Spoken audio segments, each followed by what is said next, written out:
Black Adam is the newest film in the DCEU, but it isn't connected to like Wonder Woman or Batman vs. Superman or any of those. It's actually connected to Shazam mostly. Kind of a mess.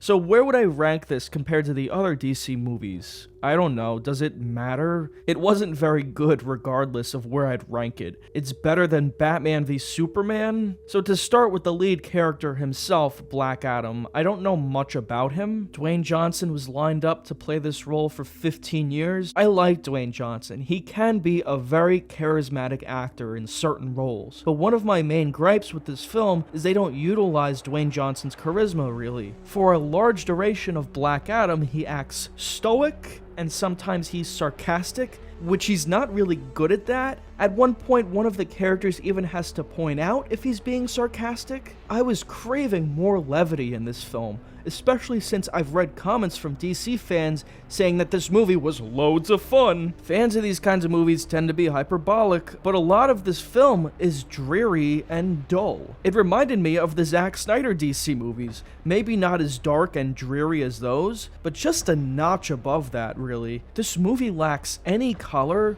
Everything is too dark, gray, and ugly. The Black Adam character is a villain in the comics as far as I know, so half of this movie is them trying to convince you that he's actually a hero because he's played by Dwayne Johnson. Also, this film was surprisingly violent, and Black Adam kills more people than a villain would in an average superhero movie. Normally, I think I would kind of like that, but it just doesn't work for this film. It feels tonally very confused, and this movie is just too damn long. I really started nodding off at a certain point because it's the most generic superhero film I could possibly see. The moments of levity are mainly visual gags and stuff like that. Nothing that brings out Dwayne Johnson's charisma as that character. The Black Adam is just not terribly compelling as a hero or as a villain in this movie. My favorite part of the film was Pierce Brosnan as Dr. Fate, who's almost like the DC Universe's equivalent of Doctor Strange as I saw it. I wish he was in the movie more, or even if this movie was about him, because I thought that was pretty cool. The rest of the characters were really one note. They were trying to make Atom Smasher the comedic relief, with his design even being kind of similar to Deadpool's,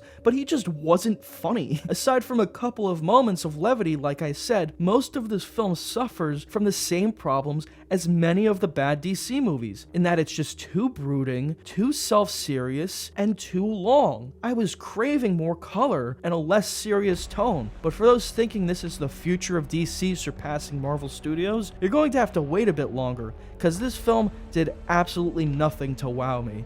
I give Black Adam a 2-star. I enjoyed the post-credits too. I won't say more than that because I don't want to ruin it for you in case you end up seeing it. But yeah, that's all I gotta say about this.